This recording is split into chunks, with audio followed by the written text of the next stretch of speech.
You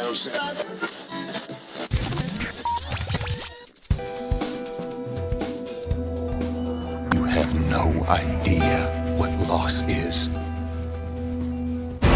have no idea what loss is. Welcome to the world of The Last of Us. It's Entertainment Talks podcast for the Naughty Dog video game series and the HBO and Sky Atlantic television show. I'm your host, Matthew. Joining me today, my co-host is David. How's it going? I'm doing well. It is also the Geektown Behind The Scenes podcast as well, because it's going to go out on both feeds. So we've teamed up together to do this interview. So. Yes. So the interview we had was with John Paino, who's the production designer on The Last of Us. We just finished recording it. We just thought we'd do this as the intro. Of course, we'd be back for season 2 when that happens, and of course any other bits of game podcasts if I decide to do those. Just a little bit more background about John. Before coming on to The Last of Us, he worked on a whole stack of TV shows and films, including the movie Margin Call, Dallas Buyers Club. Once he moved into TV, he did the second and third season of The Leftovers. He worked on Sharp Objects, Big Little Lies, The Morning Show, and Apple's recent series The Shrink Nextdoor. So incredibly experienced production designer. Thank you for listening and enjoy the interview. Thank you, John, for spending a little bit of time to talk through your work. I absolutely love the show. We both absolutely love the show. I mean, and it's been a phenomenal success as well. I think it has to be more than you could have ever dreamed of, really, for this. This is true. Yeah. No, I think everyone's efforts just all mixes and meshes perfectly. Yeah, it's just been an absolutely outstanding piece of work from top to bottom, from the actors, the sets, the direction. It's been incredible. Before we talk specifically about The Last of Us, just a bit more background about you. How did you get into sort of production design in the first place? Because it's one of those jobs that people seem to fall into. Well, everyone has their own paths to it. I myself went to school actually for cartooning. There we go. And, my cartoon teachers were I don't think cartooning is such an insular, I'm sitting at my pad drawing. They didn't really have much to offer, which in retrospect, I think is probably good. Art is hard to teach. So, and then I gravitated towards fine art and design, had some shows in Soho in the 70s in New York and in the East Village where I was living. And I got sick of the art world and I just kind of wandered into a theater and started building and painting sets. And I did off Broadway and then and then made my way up to off Broadway. And then I ran into people who were doing this new thing called music videos. Right. And so I started doing music videos and then commercials and then low budget film. And I just kept going and going and going to indies and then, $30 million movies, I think I got up to. And then that whole paradigm of making movies kind of changed. And then TV was, people in TV who wanted to hire movie designers and not people who had done TV. So I was fortunate enough to get on shows like The Last of Us. And then I just, kept doing TV, which now, I actually run into a lot of independent film people, or I used to more in TV years ago or 6 years ago when that became the thing that I did the most, which is very interesting. But, I think people go where they're allowed to flourish. And TV, like I said, the paradigm of making movies has changed so much and how many have made. So everyone who wanted to flourish went into TV, and that's how I ended up here. Yeah. And how did you come to The Last of Us? How familiar were you with the product beforehand? I actually knew the game I love concept art, I collect old concept art, new concept art from film and TV and just about everything. And I had seen the concept art when the game came out.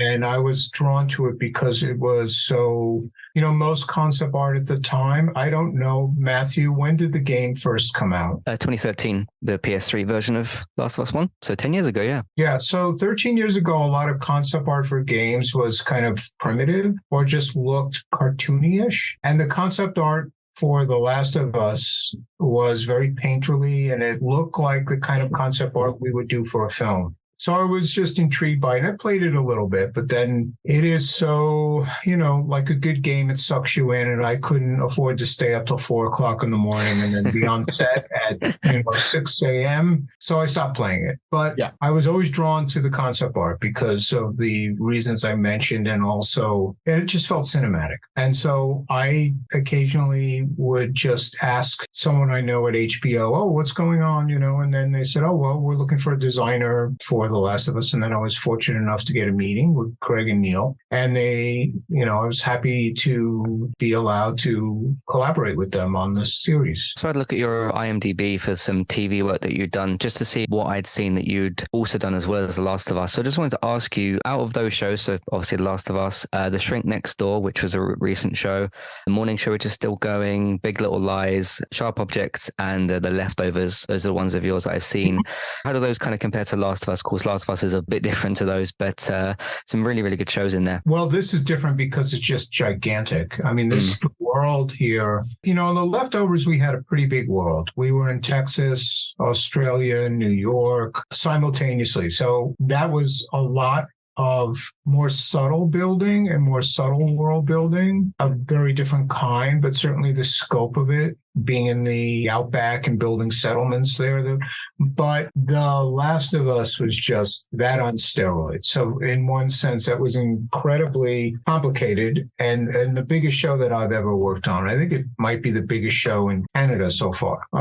So it was different in that sense, but it was not that much. It was just more. Yeah. Mm-hmm. The Leftovers was logistically difficult as well. And I think the thing that I had to wrap my head around about The Last of Us was, okay, great. I really wanted to do a show of this scale and a size and the fullness of the characters and the world, but it's kind of already figured out in a certain sense. So how do I, you always want to, not so much make your mark, but you want to bring things to it. Certainly, we have scripts like episode 3 that are deviation. So then it was, interested in how did Naughty Dog approach doing it way, way back, because I think they'd been working on it for probably 10 years prior to that. And I was interested in talking, because I've never adapted a video game, and I was interested in talking to see them. So where did you guys start from? And it was interesting because they think of everything in paths. Mm-hmm. They're not really making environments. And this is from someone who plays games but has no idea how they're made.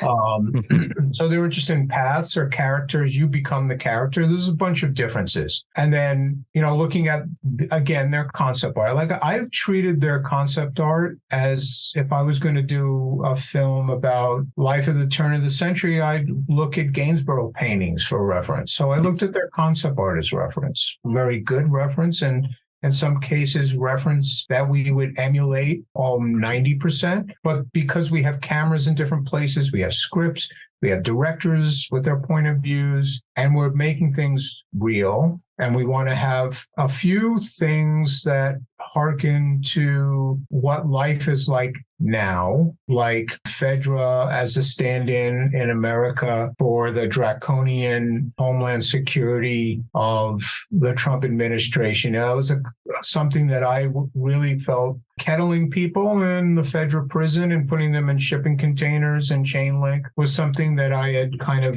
borrowed from how that administration treated immigrants. And so wanted to put that in there. So there were things like that Neil and Craig were very gracious and said, that's a nice idea. Let's put that in. And there's deviations and variations there that would come naturally from, having to make things real. Like, here's the place where we're going to make the QZ.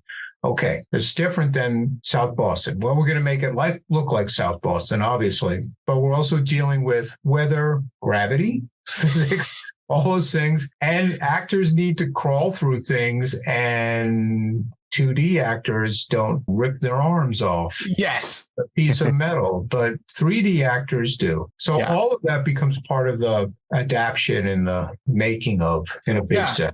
Talking a lot about the scope of the whole thing. I mean, one of the things with this show is the fact that Joel and Ellie do not stay in one place really from episode to episode. So every single episode. No standing sets. We never had a standing set. We were always moving, and we're in Canada.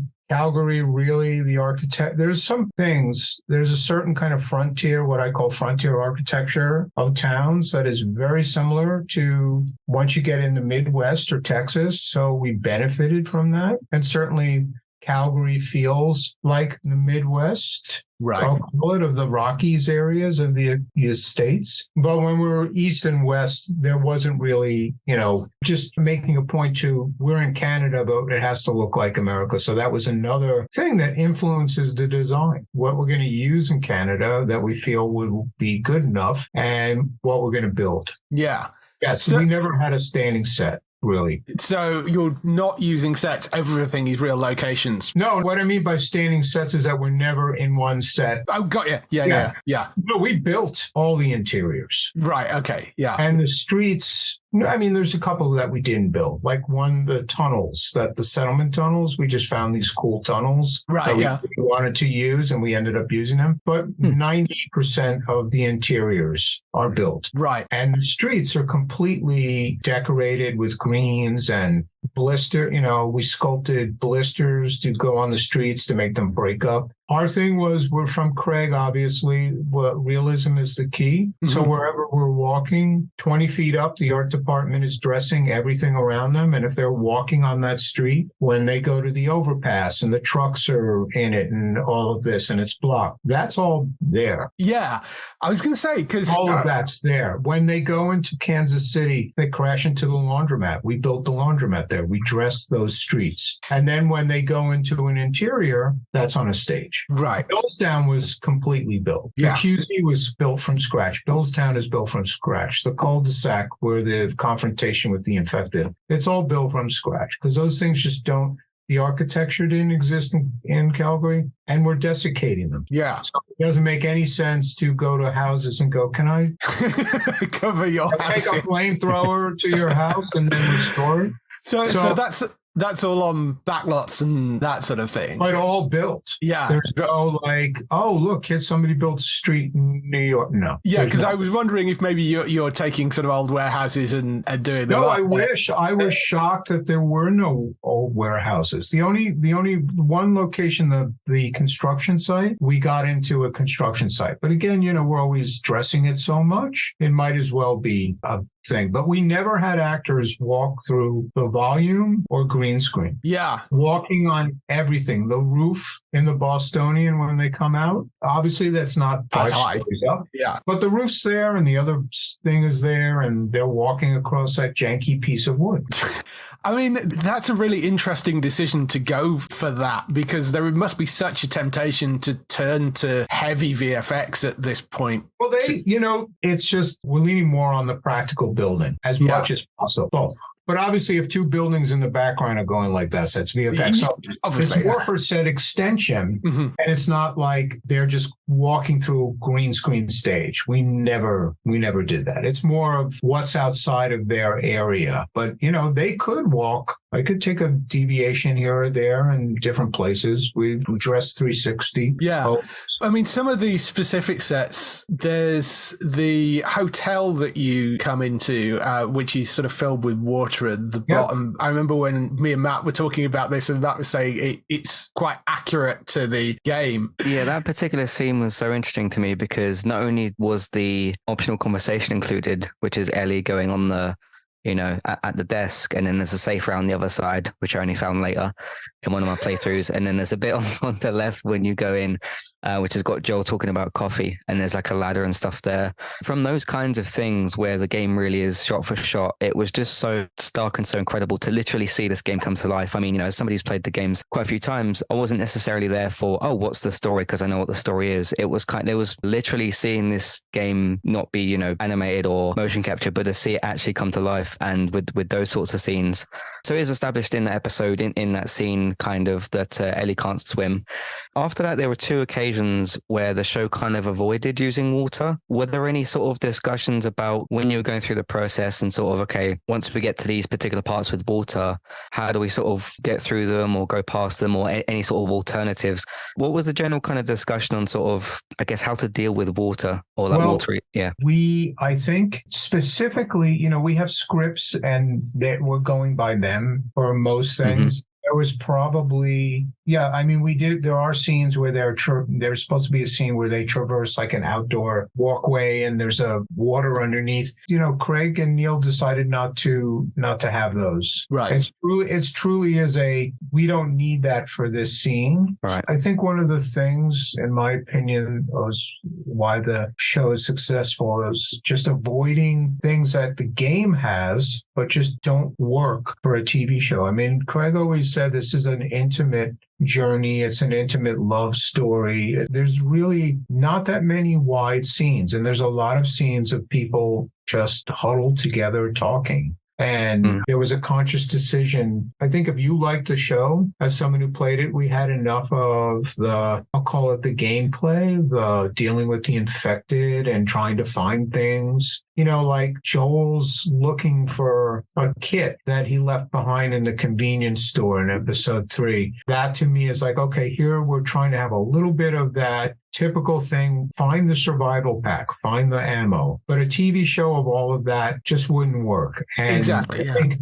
the water is a oblique part of that. If we're going through something, I think there'll be more of that in the second season. And I don't, but here we're establishing stuff. We're also trying to figure out what is kind of like the gloss of the show to put, like what percentages of this and what percentage of that and VFX and all of that. So that's all being worked out in the first season too. What should be emphasized and what should not be. Yeah. And establishing the characters. Like you are the character, you're filling in the void of the avatars in the game. Mm-hmm. But here, that's one of the good things that the actors are bringing that already. Yeah. I mean, there are nods to some of the gameplay as you kind of go through, because one of the things we were talking about with the water, we had a discussion about, are they going to show up with a pallet at some point to help Ellie get across something?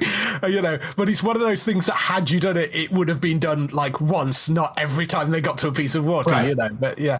And there were nods to it, like with her climbing ladders and stuff and helping Joel up and, all that sort of stuff. So in terms of some of the other sets, I mean, Bill and Frank's, which, I mean, that episode is outstanding. Gorgeous. It's just beautiful, soup to nuts. Yeah. I told Greg I thought it was one of the best scripts I'd ever read, and it is. It's just a beautiful, it's a respite, and it's a story. It's a story first and foremost. So now we're going to a story, and we're taking a break from the action. It was great. It's such a beautiful episode, and that deserves a ton of awards on its own, that episode. But dressing that area and that set must have been really interesting for you, because you're doing it over a length of time and there's a lot of stuff in there, as well as the whole outside area as well, I guess. Also, that was really hard to find because Calgary is a land of pine trees and we're supposed to be in New England with privet bushes and deciduous oaks and things like that. So we had to find and bring in privet bushes or find something that would play for that and fake stuff. And that was built from scratch. We found a housing area that they took all the houses away because it was a flood zone. And so we went in and we added driveways. At least we had the road, at least we had lawns, and we didn't have a pine tree forest. So we had the basis of building the town. And, it's all there. The monument is there. We didn't finish off very tall things like the church steeple and some of the roofs we left, because we literally had to do that in, I think it was 6 or 10 weeks. So we're working on a TV schedule. Yeah, that's crazy. We're doing 9 movies, 9 blockbusters, but we're working on a TV set schedule. Yeah, that's completely crazy. So, and that's just a nod to my crew, which was incredible. Yeah, I mean, phenomenal work. And it was fun to do something that's not desiccated. Like the talk show, the first scene was actually the last thing we filmed. And again, it was just fun for everyone to do something that isn't a desiccated, peeling, water-sogged, muddy place. So I think that's really gives the show, also Jakarta, right? Making those labs. Yeah. It gives the show like a wider world. We're not just trudging through muck. I think that was a really good way to develop things and flesh out the show too, and telling it setting it up too. Yeah. That there's a big world out there. Absolutely. I love that opening as well, because particularly the quality of the actors you got in that opening scene. And you're like, well, if you're going to throw these actors away essentially on a little opening scene. Yeah, it's when talk shows were intelligent. Yeah. You remember Dick Cavett, he'd have like John and Lennon and Yoko Ono, and then he'd have, Don Rickles sitting next to them. They were just much more interesting, intelligent. They're talking about current affairs, science. Yeah. Actual talk show talking about science. Yeah. Were there any specific bits that stick out for you about the sets for that? Episode 3. For episode 3, yeah. Well, I really enjoyed getting into Bill's, what's his deal? He lives in this town. He's kind of a mama's boy. He's also a gun-loving MAGA, not really MAGA, but like a survivalist professional mama's boy. I thought, the house, this family was probably the matriarch and the patriarch of the town, which is not uncommon. And in this kind of New England town, the richest people are right in the town. The poorer you are, the further out you are until you have a farm. So they had renovated and kept the house up almost like a museum. It should feel like, the floors that he doesn't live on, really. He's been away and he comes home and he's staying up in his bedroom, but he's built this bunker underneath. But the middle part where he eats and, all of that should be preserved, almost like a museum. Almost like these, like when I was a kid, my parents took me to historic Williamsburg, and you go and you watch the candle dipping and all that stuff. But these towns are still, even if you go to these towns like Bedford or Kenton, Connecticut, they're very much kept as they were. And it's a source of pride and historical relevance to have markers on the homes and things. Now, I know in England, the country's older and that's more common, but it's not that common in the States. And these towns are our old founders' towns. But I love just figuring out, what is this house? And how to show that. And it's a metaphor for his repression and all of that's in there. And it was, again, a really wonderful respite to make it as they have the Viking stove, but they still have the hearth from the original house. Yeah. That has, in the colonial times, they cooked in that. And that was a source of heat. So I wanted to make sure, and you see these, what I used, I think the reference I used for that, Martha Stewart bought a house in Connecticut that was, for our country, built in, 1600s. Yeah. But it's been modernized to a T, but it's still feels like a colonial home. So all the things are still there and the features are still there and the wide plank floors and all of that stuff and the chalk paint and the lime wash and all of that's still there because, that's how Mom kept it. And that was interesting take on him and also furthered the idea of his personality. Yeah, absolutely. Did that set evolve as you sort of go through that episode because you're moving through time? Oh, yeah. No, it did. We were going to do more of the degradation in VFX, and certainly we had to because of, shooting schedule, but we actually did weed it up as it went on and do more than we anticipated practically because Craig just said, can we do it practically? And we did. Yeah. But it was also figuring out what Frank is doing with all this time sitting there was also fun too, making him a little more sartorial, a little more creative. The paintings and things like that, and that he's bringing flowers in anyway. So all of that was also interesting. Again, we have like a bit of world building in a world building show that's not just, I have to rebuild a chair, right? Yeah. So that was, it was great. It was really great. A lot to dig into. That episode is just a masterpiece of work from start to finish. It's just brilliant. Yeah, it's just beautifully tender and real. One of the other big episodes, which again is more of a sort of bottle episode, was the Ellie focused one, and there's that huge mole set used for that. How did you approach that, and was that sort of repurposing something? We found a mall that had been stripped completely. All the facades inside of it had been gone. It didn't have a second floor, so we kind of cheated a balcony for her to look on, and that's all Andrew and our VFX creating that second floor. Right. But basically it's, 30 shops that we recreated and brought in a merry-go-round. And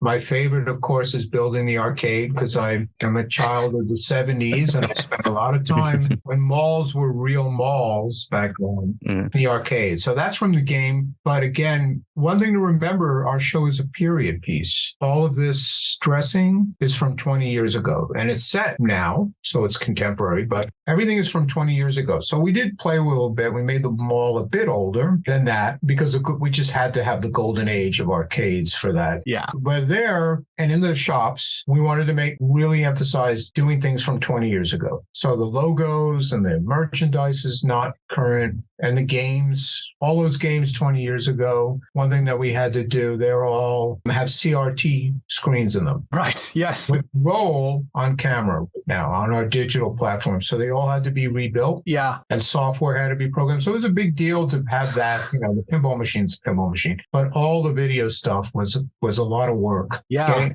That all was live. Again, realism.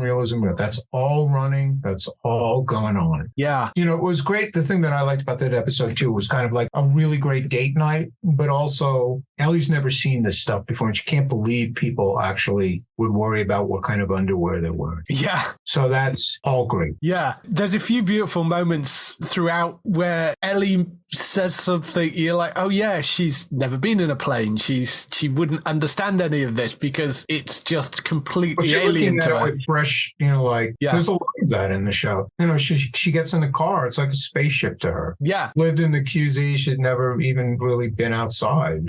South Boston streets that are a tenement, tiny little slum. Yeah. What was the most challenging piece of scenery to put together? Anything from any particular episode? I think the wall was a challenge. I mean, it's hard to say. I get asked that, and it's almost like, well, I could spin a roulette wheel and just whatever stop on would probably have a challenge. I mean, obviously, some things were not as challenging. I'd say, doing Billstown and the amount of time we had was challenging. The QZ was challenging because the wall was a structural engineering marvel. That was definitely challenging because that's a real concrete wall. So I'd say those two are challenging, but I'm almost like challenging. Like what degree of challenge would have to be?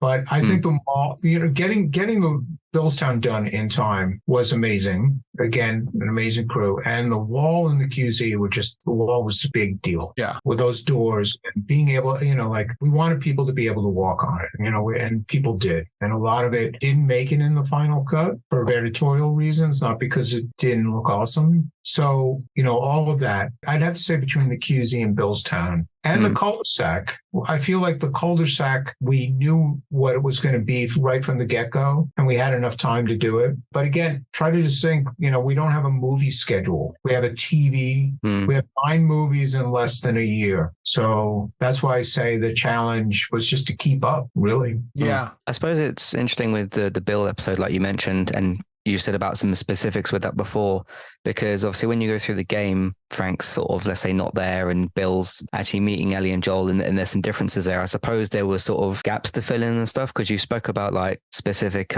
personal elements to Bill in the house, and that just sort of flows differently to the game. So I suppose there would have been a big sort of difference there as well. Yeah, but again, we are going from the script. Mm-hmm. So that's our Bible. I know in the game, Bill and Joel just kind of meet, and Billstown is a completely different kind of thing, like a booby trap. It's filled, it's much more urban, where we made a decision that it would be interesting. And also, I think that just logistically, like, it's got to be smaller. It's got to be a hamlet, which those exist. Those one stoplight hamlets exist. There's many, many of them in New England. Yeah. It would run across literally a stoplight, an intersection with a war monument and a few shops, and that's it. Yeah.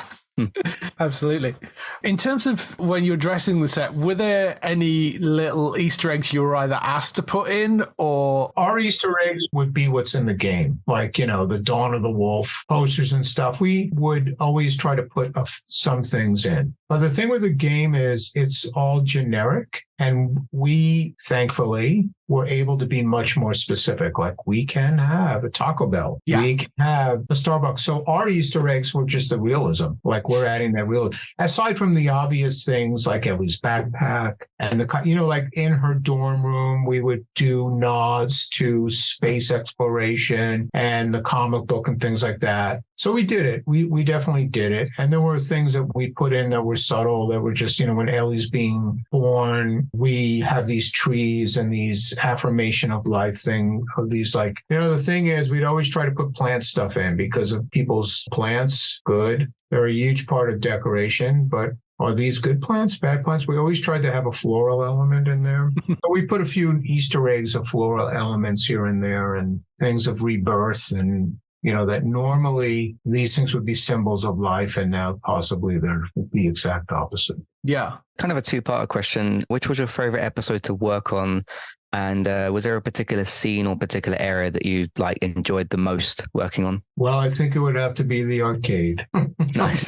Nice. And that's a personal preference. But I think from the sense of accomplishment point of view, I'd have to say it's Billstown. Mm-hmm. Yeah. But well, the mall is just a lot of fun. Yeah. It's incredible that just the amount of sets that you go through on that show, because you've got the town that they come to in the later episode where Joel meets his brother again, creating that. That was a main street in a town that we picked because it looked like, like when you're in Jackson, Wyoming, when you sit on Main Street and you look down, you can see the Rockies on both ends. So we picked that, and I forget that was Canmore in Calgary. It had that feel. It had a rustic feel. It wasn't an exact match, but we did what we could to it. And then, of course, building a section of that log wall, which was there too. Wasn't as big as I would have liked it to be because the town, for some reason, didn't want us to disrupt their life. I don't know what. How grateful. Yeah.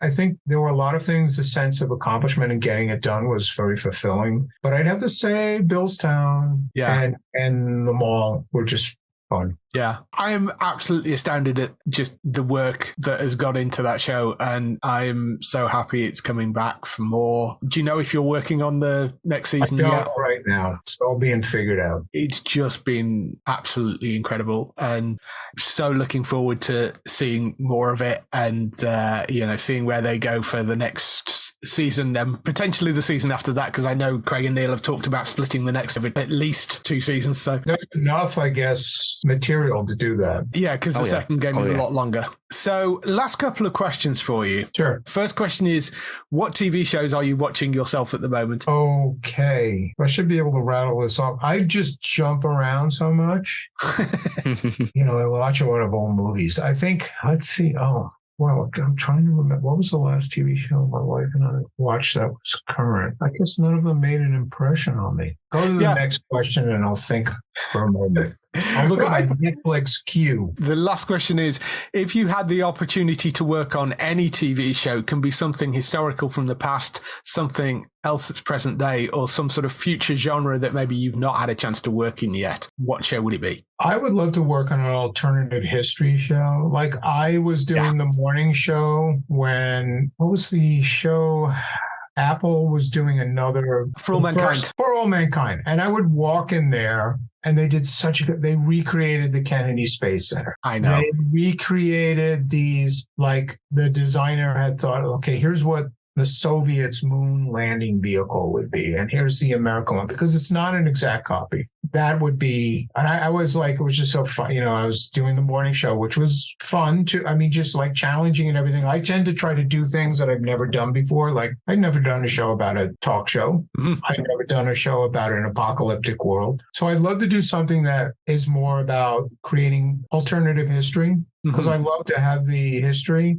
But I'm also, space nerd and sci-fi, big time sci-fi. So I'd love to do something that's more sci-fi oriented. Yeah. But I was so jealous of those guys on For All Mankind. I walk in there and they'll be like, you want to switch places for a week? You can do the morning show and I'll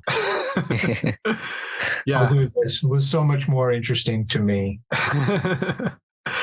It is a phenomenal show. I shouldn't say that, but it's the truth. It is a phenomenal show, that as well. And I know what you mean. I mean, you know, because as they go through the show, because that's another show that sort of jumps through the years, and as they go through it, you're seeing alt versions of the technology that they've had to come up with, because technology's moving. You know, like they're going to do, look, the one show that I'd love to do, which people have tried to do, is BioShock. Right, yes.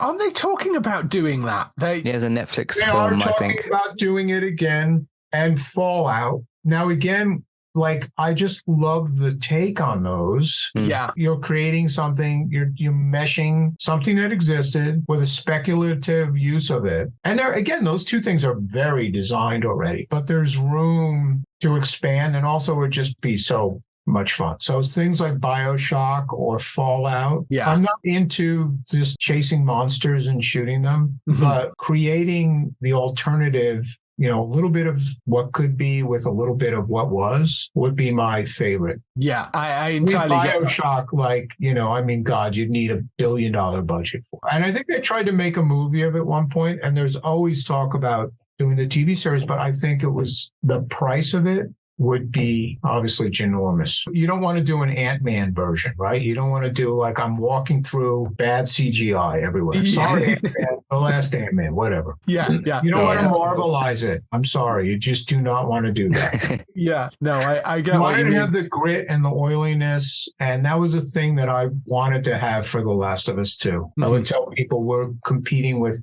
the first Game of Thrones here on the level and on the grit and the dirt and the smell and all of that. Yeah. And that's what BioShocks would have to be. And I think it would probably did a budget for it. And it's just went, we could go to the moon on this budget. I'm sure that's the we could case. build the city underwater, maybe. The budget. Or part of it, maybe. Yeah, I think there is talk of them doing something, but I mean... Yeah, Netflix is trying to do a film currently, so we'll see how much money Netflix puts into that.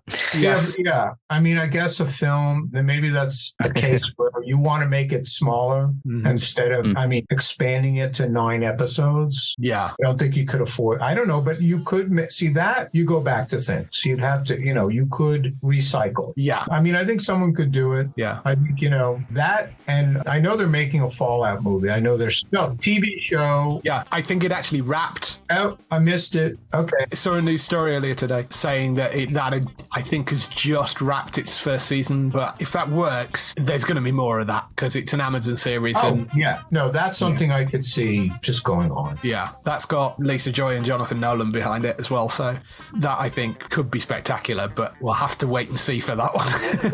Yeah. But from a design point of view, it's great. Yeah, I mean, the aesthetic in that is beautiful. We shall let you go. I'm so happy we got to talk to you because it was fun. The show has been just outstanding. If it doesn't pick up a whole bunch of awards, there is something very, very wrong with it there because it really deserves everything. I thought it was just a phenomenal piece of TV, and I'm so looking forward to it coming back. Yeah, no, I think everyone's really proud of it, and they should be. Absolutely. It was tough during the height of COVID in Calgary's winter. Wow. So dealing with that as well. Yeah. I shall let you go and get back to your day. Thank you for spending the time talking to me. It's been Thank you very much. Thank you. Nice meeting you. Nice meeting you too. Bye. Bye-bye.